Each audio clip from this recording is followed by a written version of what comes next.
What is the deception behind estrogen?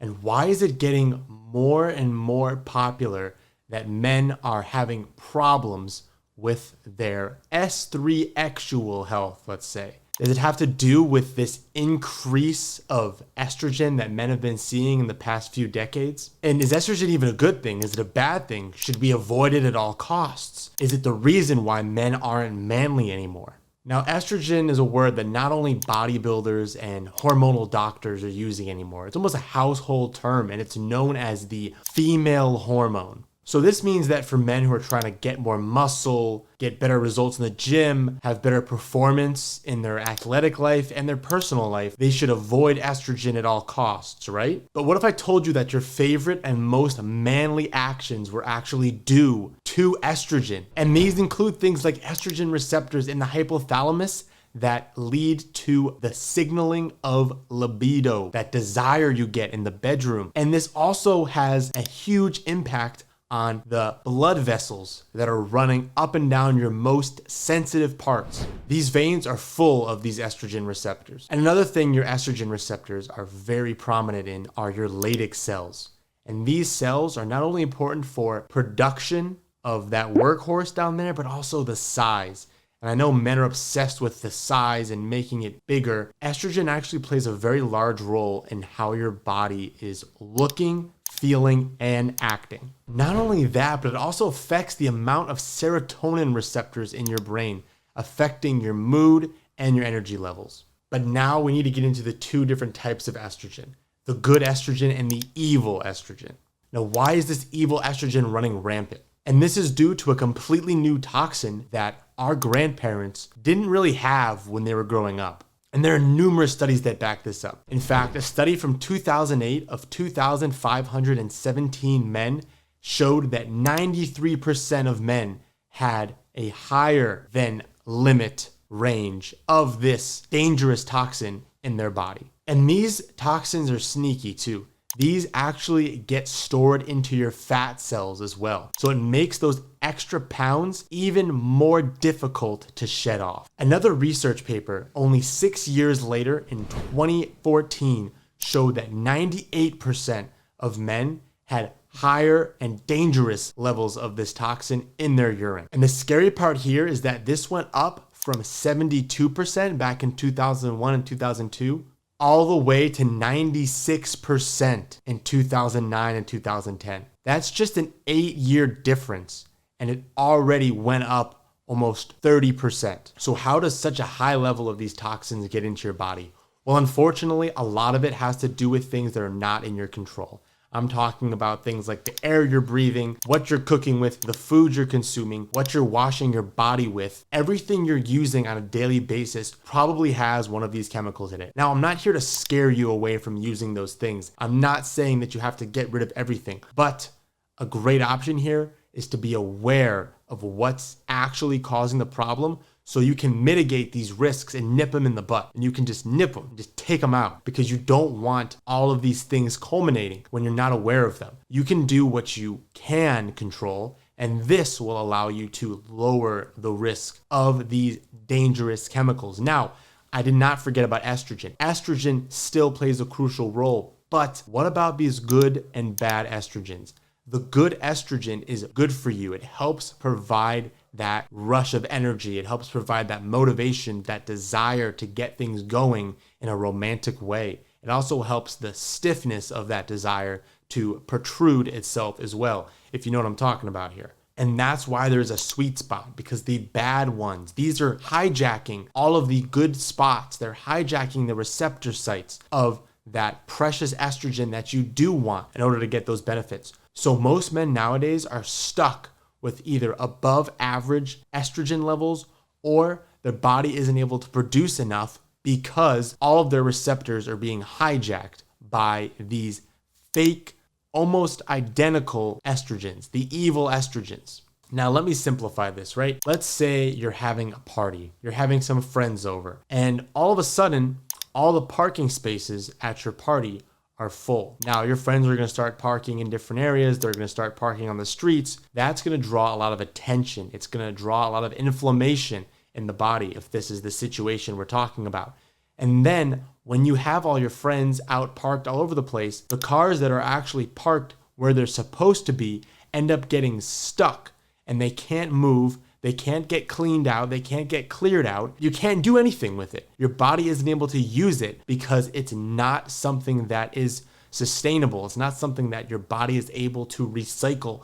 And when you have this problem, then you start getting these symptoms. But it takes some time to get to that point, right? The body is very good at protecting itself. And nowadays we get so many of these foreign invaders that our body's not able to protect us like it was when we were younger, and especially our parents and grandparents, because they were limited to how much of this they were exposed to. They only got a little bit and they didn't get nearly as much as we do. We get a super dose of these toxins on a daily basis. Now, what are these invaders? You're probably wondering what they're called, where they're from, where do you get them, how do they get into your life? Well, these are endocrine disrupting chemicals, or EDCs. And you may have heard of a very common one. It's called BPA, but there are many, many names for these dangerous invaders. And they call them things like bisphenols, phthalates, and xenoestrogens, just to name a few. But I don't want to get lost in the names here. I want to focus on what we can do and how we can get rid of the risk that these are causing and why estrogen is so important and is so overlooked, because people are afraid of estrogen. Most men assume I better hop on an estrogen blocker. I better mitigate as much estrogen as possible. And I am guilty of doing this. In high school, I actually ended up buying estrogen blockers to see if they could actually help me increase my testosterone. Now, I bought some regular supplement company junk and it really didn't seem to do anything. It was just some herbs and probably wasn't what they actually said it was. And thank God it wasn't, because if I actually took estrogen blockers, if I actually took something that was going to get my estrogen level decreased, I could have severely damaged my intimate health and my desire, not to mention my overall health and well-being. And then on the other side of the spectrum, men think they can just jack up their testosterone levels because they think testosterone and estrogen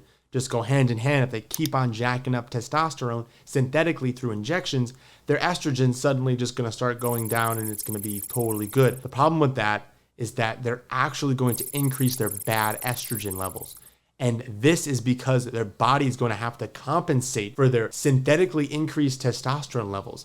And it's going to run out of estrogen to do that naturally. So what is it going to do? It's going to take in those chemical disruptors and it's going to use those to synthetically increase your estrogen levels as well. Now, this is all getting complicated and convoluted. However, the main focus here is that estrogen is actually good for you, but our estrogen is being attacked. And the estrogen that men are afraid of is not the estrogen they should be afraid of. The guys who are afraid and taking estrogen blockers are the same guys who are heating up their food in microwaves with Rubbermaid plastic containers, getting a whole boatload of all of these phthalates and xenoestrogens into their food, and they're consuming it directly into their system on a day-to-day basis. So it's just building up over time. This is where the problem lies. This is why I'm so heated about this conversation, because men are doing the wrong thing. Men need to mitigate the amount of foreign estrogen, and they need to help their bodies produce